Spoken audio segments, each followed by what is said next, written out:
আসসালামু আলাইকুম, বিলকিস কিচেন ব্লগে আপনাদের স্বাগতম। আজ আমি আবারও নতুন একটা ভিডিও নিয়ে চলে এলাম।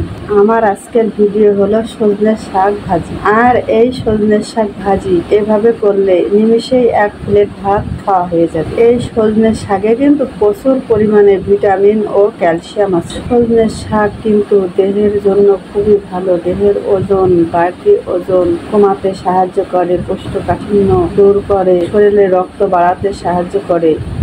তো সজনে শাক ভর্তা কিংবা ভাজি যেভাবেই খান না কেন খেতে কিন্তু খুবই ভালো লাগে। তো চলুন দেখে নিই কীভাবে পারফেক্টভাবে সজনে শাক ভাজি করা যায়। তো আমি প্রথমে সজনে শাক ভাজি করার জন্য গাছ থেকে এই যে 1 মুঠ সজনে শাক পেড়ে নিয়েছি। এখন এই সজনে শাকগুলো এভাবে ছড়াইয়ে নেব। এই যে এই ডাঁটা থেকে এভাবে আস্তে আস্তে ছড়াইয়ে নেব।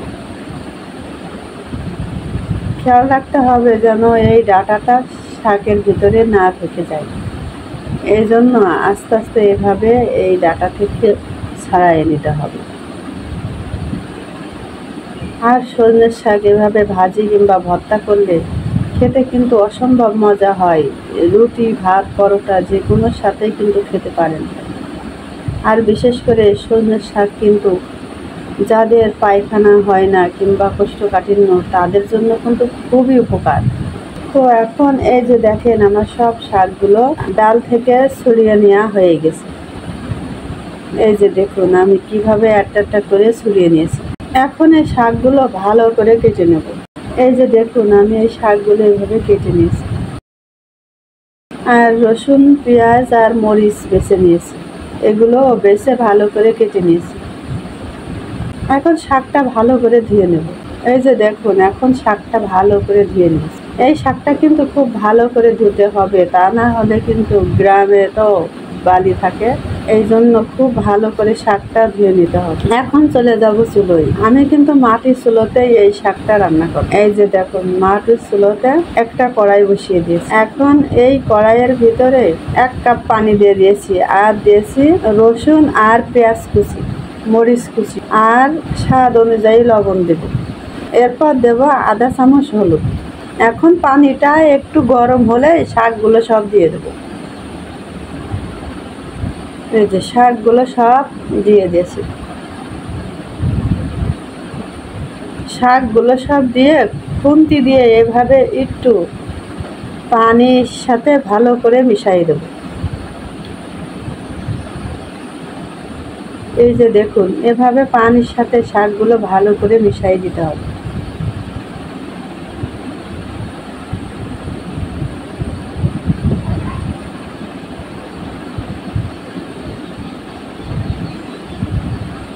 এরপর ঢাকনা দিয়ে ঢেকে দেবো।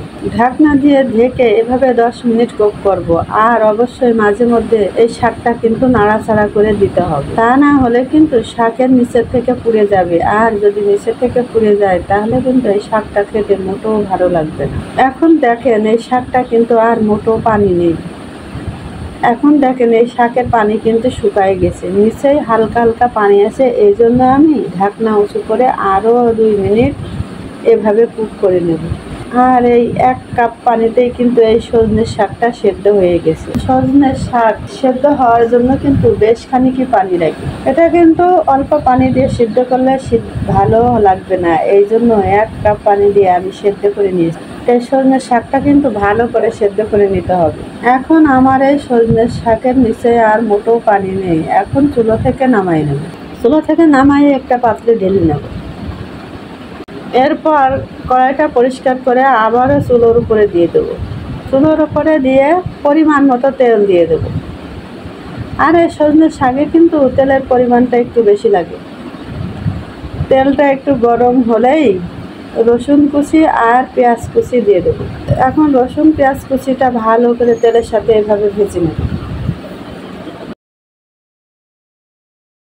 এই যে দেখুন এভাবে ভালো করে ভেজে নিতে হবে। এখন যখনই এই রসুন আর পেঁয়াজ একটু লাল লাল হয়ে যাবে তখনই শাক ভাজিটা দিয়ে দেব। দিয়ে এভাবে অনবরত নাড়াচাড়া করে নেব। এখন এভাবে আরও আমি 2 মিনিট কুক করে নেব। এভাবে শাক ভাজিটা দিয়ে এভাবে 2 মিনিট ভালো করে চুলোর উপরে এভাবে নাড়াচাড়া করে ভেজে নিতে হবে। এই যে দেখুন, এখন কিন্তু শাক ভাজিটা পারফেক্টলি হয়ে গেছে। এখন এই শাক ভাজিটা চুলো থেকে নামাই নেব। আর এই যে দেখেন, এই শাক ভাজিটা দেখতে কত সুন্দর দেখাচ্ছে। আর এই শাক ভাজিটা দেখেন কতটা ঝরঝরে হয়েছে, কতটা সুন্দর দেখাচ্ছে। গরম গরম ভাতের সাথে, রুটি পরোটার সাথে কিন্তু খেতে অসম্ভব মজার হয়। তো আশা করছি আমার এই সজনে শাক ভাজা রেসিপিটি আপনাদের ভালো লেগেছে। তো আজকের মতো এখানেই শেষ করছি। যে যেখানে আছেন ভালো থাকেন, সুস্থ থাকেন। আল্লাহ হাফিজ।